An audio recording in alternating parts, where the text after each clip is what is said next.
繼續來看客家重點，苗栗大埔嘅草莓，喺9月15日嘅栽種期都會到位。唔過草莓用在因為之前冇拿起風采，也落大雨，損失慘重。草莓農如冇用嘅好種，亦能希望相關單位適得聽數呢。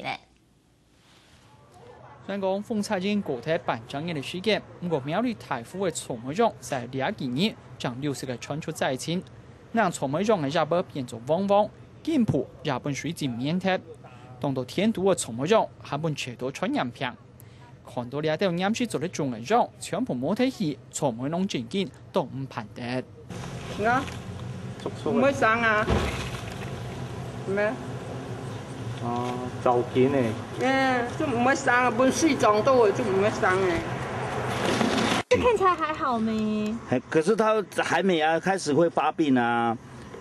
哦，這個紅紅的就是。對對對，我切到底部呀，也注意可是它當初這個也是像這樣子啊，你沒有拔掉的話，它就這樣子，半個月以後都自然會枯掉。金水金豆漿金豆水。哦。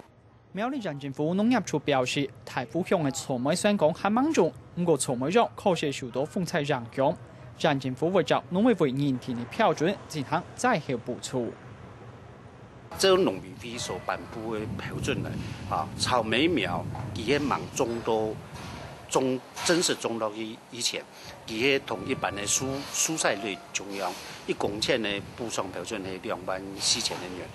不過有農民朋友反映，草莓種培育嘅面積，然後實際種嘅面積冇強咗，希望補助時節也就有所增。